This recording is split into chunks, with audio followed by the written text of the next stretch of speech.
I was driving home from work at 2 a.m. I'm a nurse and I live in a small city. The roads were totally deserted and it was a freezing night. I don't live far from work, maybe a couple of miles. I'm driving down a residential street around the corner from my house and I see a man lying face down on the street. Now remember, I'm a nurse. My first thought was, great, gotta help this guy up.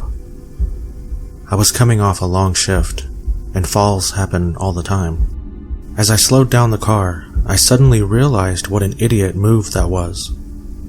I'm a 100-pound woman, and I don't carry any weapons. I thought I should do something to help the guy, so I called 911 as I drove past, and slowed to a stop at the end of the block. While I was stopped at the light, I explained to the dispatcher that there was a man in the road who might need assistance. All of a sudden I hear a loud bang from the driver's side window. I screamed and looked over. A man was pounding on my window, jiggling the handle of my locked car. I looked in the rearview mirror and saw that there was no man lying in the street. Still on the phone with 911, I screamed that I was scared to the dispatcher and floored it through the red light. I quickly told him what had happened, and even though I was right by my house, he told me to keep driving. After a few minutes, I had calmed down, and he told me to loop back around. I pulled over down the road from my house and stayed in the car. I didn't see the man anywhere, so I got off the phone with the dispatcher, who told me he was sending a police car to cruise the area. As I gathered up my things, I did a final scan of the area, and I saw the man. He was walking with 2 other men. I hunched way down in my car until they were far down the road, and then bolted into my house. Number 9. When I was a child, I lived in an old Victorian house, and I would always hear laughing while I was trying to sleep. I was an only child with a single mother, and when I was about 5 to 6, I would wake up hearing laughter in the hallway in the middle of the night. After mentioning this to my mom, she swore it was probably just the TV being left on late. One night, I awoke hearing the laughter in my room. I went to sit up, but felt like there was someone holding my shoulders down. Invisible hands gripping into my shoulders while they laughed. I screamed my little heart out. My mom ran into my room, flicking on the bedside lamp, convincing me it was just a dream. Until I said, "But my shoulders hurt." She lifted up my t-shirt, and there were 2 adult-sized handprints on my shoulders. I honestly thought I had imagined it and that it had never happened. But the other day, I mentioned it in passing to my mom, and she went blanket white and said I don't want to remember that. Number 8. This story is from the point of view of a female. Back in my younger days, when I was still living with roommates, I had what turned out to be the most obvious of dangerous encounters. I was looking to move, and I was about to leave to see a place in the perfect location, good price, 2 seemingly professional male roomies. At the last minute, my boyfriend suggests that he goes along because the place is nearby, and they'll have to meet him at some point anyway. We get there, and I introduce myself, and the one roommate seems a little taken aback at the fact that I had someone with me. I suppose it could be seen as unusual to bring your boyfriend, but I figured, oh well, the damage has already been done. If they don't allow me to be their roommate simply because he's with me, I can't do anything about it now. Let's just see the place. The apartment was huge. We were both impressed until we turn the corner of the living room and we see it. A 2-camera setup with a light pointed at the couch. There's a guy sitting on the couch that is introduced as the other roommate. He jumps off of the couch and gives my boyfriend the same weird look. I now realize the look they were giving was disappointment. I shoot my boyfriend a very quick look of understanding, but we silently decide to continue with the tour so as not to escalate the situation. I casually joke that it's nice that they have a camera so I can videotape myself for my auditions. They both laughed, a little too hard for no funnier than the joke was. "Yes, that's what we were doing," they said. He brings us over to my room, and it's literally a broom closet. You wouldn't even be able to fit a single-sized bed in there. It is now blatantly obvious that there was never a room for rent in the first place. I take this opportunity to get out of there by saying, "Oh, that's too bad. I have a queen bed, and I won't be able to fit." "Okay, well thanks for your time." We got out to the street and walk around the corner without saying a word. When we finally look at each other, it's in this stunned silence. He just hugged me really tight, and we went for a walk in the park. Number 7. My family has lived in rural Nebraska since they emigrated from Germany in the mid-1800s. Near the turn of the century, disease was pretty rampant in the homesteading area, and it killed off members of almost every family. When someone died from illness, time was of the essence, and burying them as not to let the virus spread from the deceased to the living. This meant no wake periods. An aunt, of some unknown number of greats preceding her relationship to me, dies of some disease, and she gets buried in the family cemetery on the homestead. The dogs were very fond of her, so it wasn't too surprising that after the funeral, the 2 dogs stuck near the grave. The rest of the family began to think something of it when, a week and a half later, the dogs were still visiting her grave almost constantly.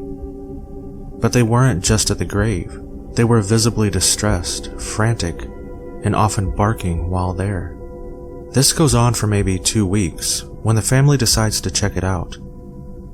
They dig the casket up and open it. The deceased's hair has all been pulled out.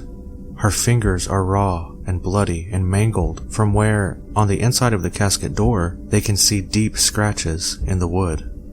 She was comatose when they buried her, and she came to while underground, spending probably her last 5 or so days alive in a buried casket. Number 6. My mother put us to sleep one night and went to bed as usual. My father was passed out drunk next to her. She woke up a few hours later and got the feeling she was being watched, and without making it obvious she's awake, scans the room. At the foot of the bed, there's a man crouched down on his side. She slowly reaches over under the covers and nudges my father. He doesn't budge. Her leg is sticking out of the blanket, and the man starts touching her feet, then her ankles. She starts pinching my dad as hard as she can. Nothing. The man is moving up her leg, taking his time since, hey, everyone's asleep. He reaches her knee. He runs his hand up her thigh and pinches. He continues to work his way up when, finally, with a mighty pinch and persistence, she wakes my dad up and says, "What are you doing?" The creeper gets up and runs. My mom hears the sliding door open. She gets up and checks on us girls, fearing he may have taken one of us. We were all there, so she shuts and locks the door and checks the front door, then goes back to bed. In the morning, she takes a look around the house, inside and out. Nothing has been moved or taken, but outside on her bedroom windowsill is a tobacco can. It's full of Vaseline. Apparently, the guy frequented my mom's window to watch her do what should be private. He never came back, at least not inside. Number 5. When I was really little, my parents would let me stay up late on the weekends and watch TV until I fell asleep. I really loved these times, and I would stay up later than anybody else just because I could. One night, I was almost asleep on the couch when I heard a noise on our front porch. It was the sound of our old-fashioned porch swing moving back and forth. I was a little scared, so I crept toward the bay windows of my living room and peeked out towards the porch. Sitting on my front porch swing was an older woman, probably in her 50s, wearing nothing but a nightgown, covered in blood and holding a huge kitchen knife. I flipped out immediately and ran screaming into my parents' room, but was too terrified to form words. My parents saw that I was upset, but when I finally was able to tell them what I saw, my dad got really angry and told me that it was just a dream and to go back to bed. I refused and kept crying and screaming until he had had enough and snatched my arm and dragged me towards the front door to prove that nothing was there. I kicked and screamed all the way trying to make him stop, but he kept pulling me. Finally, we got to the door. He unlocked it, swung it open, and said, "See, there's nothing there." To this day, I have never seen the look of fear and shock that was on his face when that woman turned and stared at both of us, and slowly stood up with the knife. My dad slammed the door shut and got my mom to call the police while he went and got his gun. He went back to the door with the 12 gauge and cracked the door enough to stick the barrel out. He asked her what she was doing, and she said somebody killed my husband, but it wasn't me. My dad told her that the police were coming, and she freaked out, grabbed the knife, and walked away. The police found her 15 minutes later trying to break into one of our neighbors' houses. I never slept in the living room again. Number 4. When I was about 7 years old, I went on a walk with my babysitter. We were walking back a mile or so to my house on a fairly busy road, and about halfway there, she says we should play Simon Says. At first, we walk faster, then skip, and then jog lightly. Then she says, "Simon says run as fast as you can. Simon says turn here." I was slightly confused, but played along. As we turned down the driveway, I looked back and saw 2 guys chasing after us, one with a bat and the other with a knife. We ran up to a house, and some old people living there let us in, thankfully. At the time, I didn't grasp how screwed up it was that we were getting chased, and I still have no clue why we were. Number 3. I had awesome parents who let me sleep in the living room on weekend nights when I was very young because my sister was a light sleeper, and I could stay up until dawn. But of course, I always ended up sleeping on the couch because Nick at Night made me tired. One night, I woke up to this prickly feeling, like an instinct. I bolted into a sitting position and stared out the front window. We lived in rural Georgia, so you can imagine the magnitude of trees. In perfect light cast from the moon, I could see a silhouette of someone in the tree. The family dog dashed to the window and snarled into the glass. Terrified, I ran into my parents' room and tried to explain to my parents that there is someone outside. Dad grabs something defensive and darts outside with the dogs. I stayed with Mom until Dad came back. He said that he saw no one and told me to go to bed. I decided to sleep in my regular bedroom after that and filled my little sister in on what happened.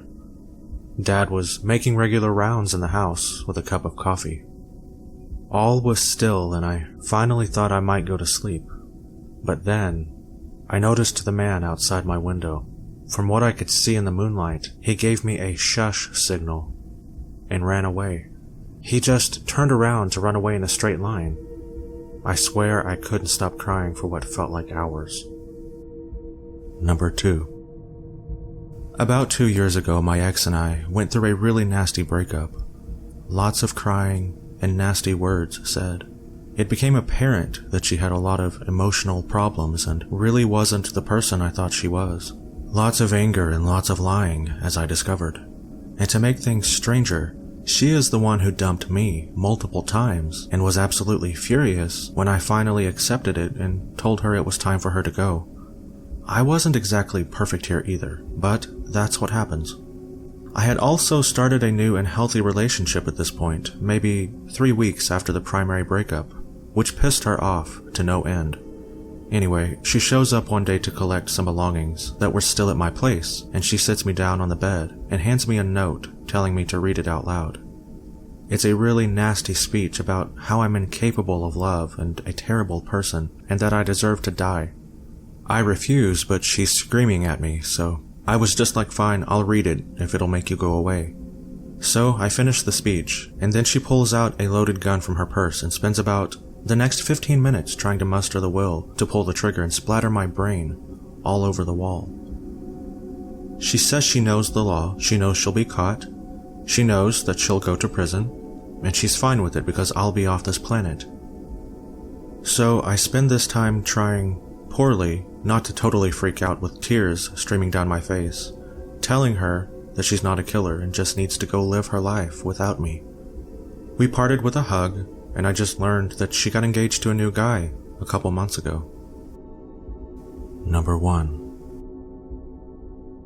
About 2 years ago, I was driving home from a family reunion pretty late at night, and the drive was about 2 hours. I didn't stay the night because I had to be back for work the following day. Most of the drive was on roads with dense bushes and trees on either side, the real creepy ones you see a lot in movies. I had been driving about 45 minutes and I was starting to get really tired. You know how sometimes you suddenly become really tired out of nowhere? Yeah, that happened to me. I knew I wasn't going to last, but I didn't come across any place that I felt I could park and safely sleep. After it became clear to me that I wasn't going to find a place to pull up, and my tiredness wasn't going away, I did something very questionable. I pulled over to the side of the road, onto the grass, behind some bushes, to try and hide my car from anybody else who was going to come past. The roads weren't empty. I came across another car every few minutes or so. I made a mental note that the time was 11:22 and then fell asleep. Sometime later, I was awoken by a scratching sound. I looked at the clock, 11:50. The sound stopped after a few seconds, and because I was still extremely tired, I didn't bother looking around and simply went back to sleep. I was later awoken by the same sound, and it was now 12:40. This time it really freaked me out because the sound didn't stop. The thought ran across my mind that it was just an animal inspecting the car. But why would it return almost an hour after it had left the previous time? I looked in the rearview mirror and just managed to catch a glimpse of something running away into the forest. Now, at the time, I thought it was the hook killer or whatever. You know, the one that scratched that couple's car and then slaughtered the guy when he got out to investigate. Screw that, I thought to myself. So I got the hell out of there. There was a bend no more than 100 yards up the road, and as I came around it, there was a car parked off to the side of the road with the driver's side door open. I slowed down just to look to see if anyone was in there, and there wasn't. Then I looked in my rearview mirror. I didn't see anything. And then all of a sudden, this guy comes sprinting around the corner. He starts screaming at me, shouting stuff like, "Hey you, get the fuck out of the car, now!" I sped off as quickly as I could, and I never saw the guy again.